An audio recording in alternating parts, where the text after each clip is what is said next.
Qual o efeito da sua liderança ou da sua presença nos meios em que você habita, nos meios em que você transita? No vídeo de hoje, nós vamos falar sobre neuroassociações. Basicamente, a neuroassociação traduz o efeito cerebral que a sua presença ou a sua ideia, a sua figura tem no cérebro, na mente, no corpo, no ser, no espírito, enfim, no conjunto de todos aqueles que convivem conosco. Por que isso é assim? Porque toda vez que a gente aparece para alguém, a gente traz um emaranhado consciencial. A maneira como eu falo, a maneira como eu me comporto, a maneira como eu me apresento visualmente, falando propriamente de estética, tudo isso são símbolos, tudo isso vende, tudo isso comunica e tudo isso desperta liberações ou secreções de determinados tipos de hormônios, determinado tipo de substâncias químicas cerebrais que fazem com que nós nos sintamos mais animados, mais entusiasmados, mais engajados com a vida ou menos, mais depressivos, mais melancólicos, mais desencorajados. Um exemplo disso muito forte que a gente pode dizer é, por exemplo, Naruto Uzumaki. Naruto Uzumaki, né, o Naruto é um dos animes de maior sucesso da história e que muitas pessoas que assistem ou assistiram falam que muitas vezes quando eles estão pensando em desistir, só o simples fato deles pensarem no Naruto e nas mensagens, na maneira como ele se posicionava diante da vida, isso já os enche, os inflama de coragem, os inflama de audácia, os inflama de ousadia e faz com que eles persistam naquele dia e aí falam, nossa, no final deu certo, que bom que eu não desisti, que bom que eu tentei, que bom que eu não voltei atrás na minha palavra. Olha isso. Então, estar em contato com uma pessoa é estar em contato com um arquétipo. Arquétipos são padrões de comportamento ancestral. Arquétipos são padrões de comportamentos de sucesso. É aquilo que se destacou. Então, toda pessoa anima uma qualidade de arquétipo. Pode ser uma qualidade de um arquétipo de sucesso ou pode ser a qualidade de um arquétipo de fracasso. Normalmente, quando nós estamos num ambiente e existe uma mulher muito elegante, muito fina, muito agradável, muito calorosa, o que isso representa pra gente? Um arquétipo feminino de sucesso. É uma mulher que faz com que a gente se sinta bem, que faz com que a gente se sinta elevado, que faz com que a gente se sublime na nossa maneira de lidar com ela, inclusive, certo? A mesma coisa acontece quando eu estou diante de certos homens, que são muito fortes, que são muito disciplinados, que são muito corajosos, que são muito corretos, que sim é sim e o não é não. Diante desses homens, ou mesmo mulheres que apresentam esses padrões, e vice-versa, homens também podem apresentar padrões comportamentais femininos, ou seja, calorosos, cuidadosos e nutridores e belos, certo? Da mesma maneira, esses homens, em contato com eles, a gente já muda a nossa postura, não é isso? Então, o nosso comportamento, ele engatilha certas respostas mentais, hormonais e comportamentais nos outros. Certos comportamentos de afeto, certos comportamentos de cuidado, faz com que a pessoa libere ocitocina, o hormônio do cuidado, o hormônio da calorosidade, o hormônio da conexão, a cola da relação, certo? Tem a ver com expansão, tem a ver com contemplação. Existem certas pessoas que são tão irradiadoras, tão irradiantes, tão admiráveis, que diante dela a gente tem contato com essa pessoa e a gente sai do ambiente certos de que, meu Deus, a vida vale a pena. Quem nunca? Todo mundo conhece pelo menos uma pessoa assim. Acontece também certas pessoas que tratam a gente com tanto amor e com tanto respeito que elas fazem com que a gente se sinta útil para o ambiente. Isso faz com que a gente secrete a serotonina, o hormônio do bem-estar social.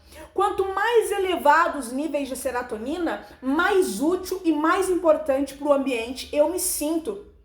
Tem a ver com bem-estar, tem a ver com sobrevivência em nível de grupo, em nível de sociedade mesmo. Imaginem pessoas que são muito admiráveis e respeitáveis, que fazem com que a faxineira se sinta profundamente útil para o ambiente. Essa pessoa é o líder, que reconhece que não existe absolutamente nada de diferente entre a faxineira e o CEO da empresa. Apenas o que o separa talvez sejam questões de oportunidade e talvez também questões de informação, que permitiu que ele fosse um pouco mais longe na vida, no sentido de ocupar um cargo de CEO. Mas essa pessoa sabe que nem porque a faxineira não é uma CEO, faz dela menos valorosa do que o CEO. Às vezes a faxineira vale muito mais quando a gente fala de comportamento e de relacionamento do que o CEO. Porque às vezes o CEO faz a pessoa sentir um nada, mas a faxineira faz todo mundo se sentir muito bem com a presença e com a calorosidade que ela irradia no ambiente. A gente consegue também, por meio do nosso comportamento, fazer com que as pessoas se sintam mais calmas. Aquela pessoa que chega e tem tanto domínio da situação, é tão equilibrada emocionalmente, que faz com que a gente libere alguns picos de endorfina. Faz a gente relaxar, faz o nosso cortisol baixar. E porque a gente relaxou, porque a gente acalmou, a gente consegue pensar nas respostas mais corretas, nas respostas mais certas. E tem uma coisa, quando a minha ocitocina, a minha serotonina, a minha endorfina, por exemplo, tá? Ou mesmo a minha testosterona, ou seja, a minha coragem, a minha audácia, o meu posicionamento diante da vida afeta em contato, por exemplo, com José ou com Maria, a próxima pessoa que vai se conectar comigo provavelmente vai receber uma dose muito similar, muito potente também, de serotonina, de ocitocina, de testosterona.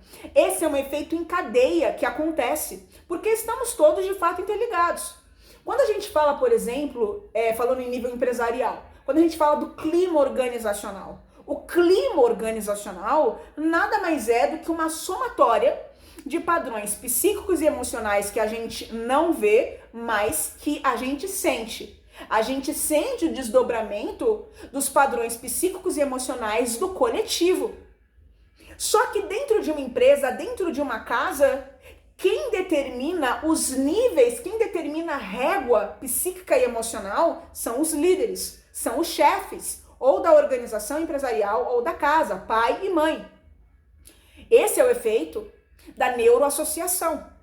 E às vezes em contato tão constante com certos homens e com certas mulheres, o nosso corpo, ele vai entendendo que aquela pessoa é muito saudável, que aquela pessoa é muito agradável. Então toda vez que eu estou em contato com essa mulher, toda vez que eu estou em contato com esse homem, o meu corpo associa a ocitocina. Ou seja, vai elevar o meu padrão de contemplação, de amor à vida, eu vou me sentir mais engajado. Minha serotonina, eu vou me sentir mais útil para o ambiente. Ou mesmo a minha dopamina, eu vou me sentir mais motivado. É uma pessoa que me motiva, que me faz ir além.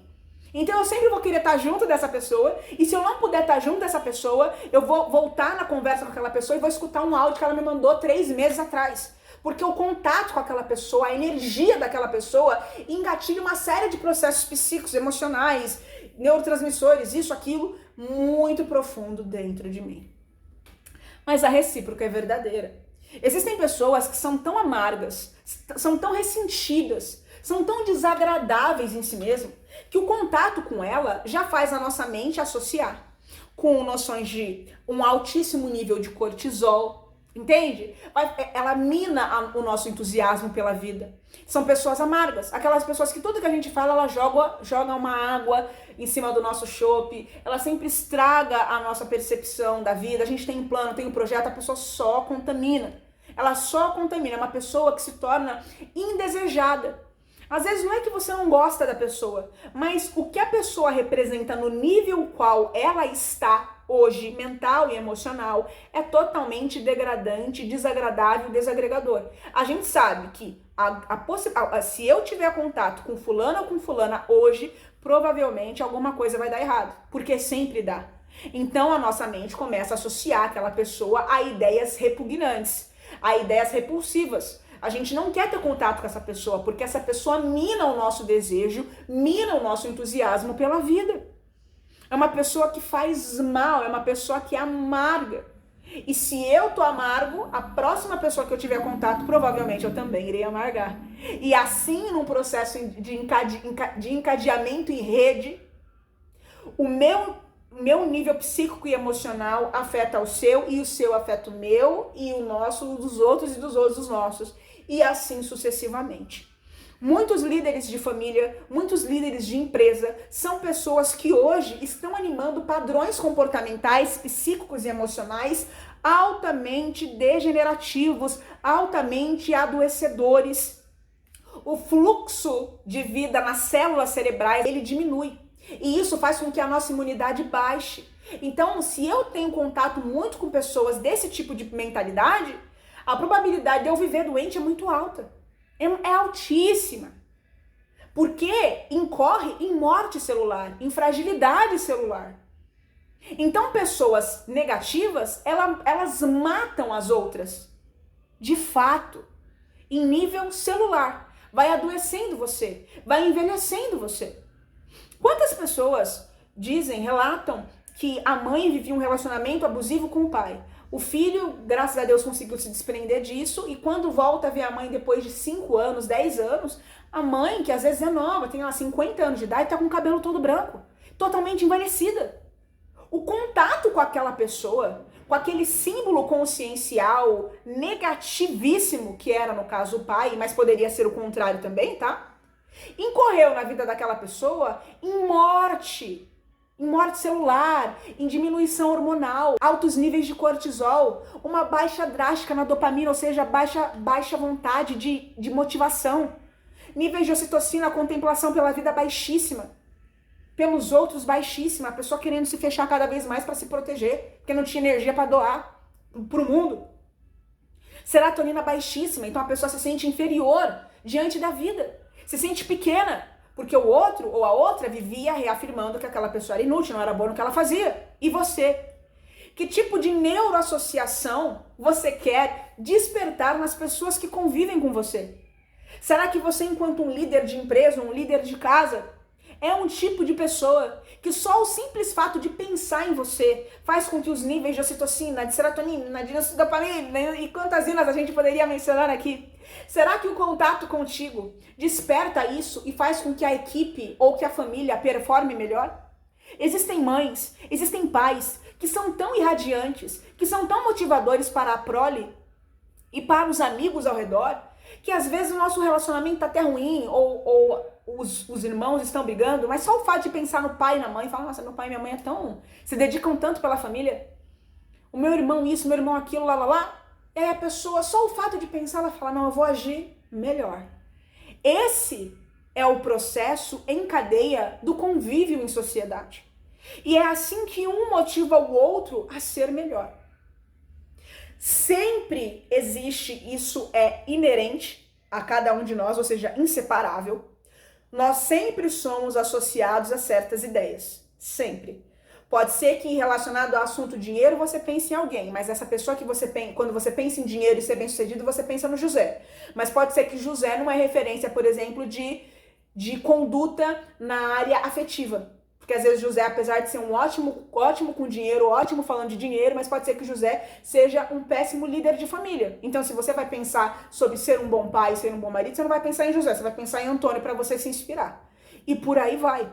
O ideal é que a gente consiga irradiar sobre a mente das pessoas um pacote completo de dopamina, de ocitocina, de serotonina, de endorfina, de testosterona, ou seja, elevar os picos de confiança, de coragem, de audácia frente à vida, tá? E a testosterona atua tanto nos homens quanto nas mulheres também, tudo bem?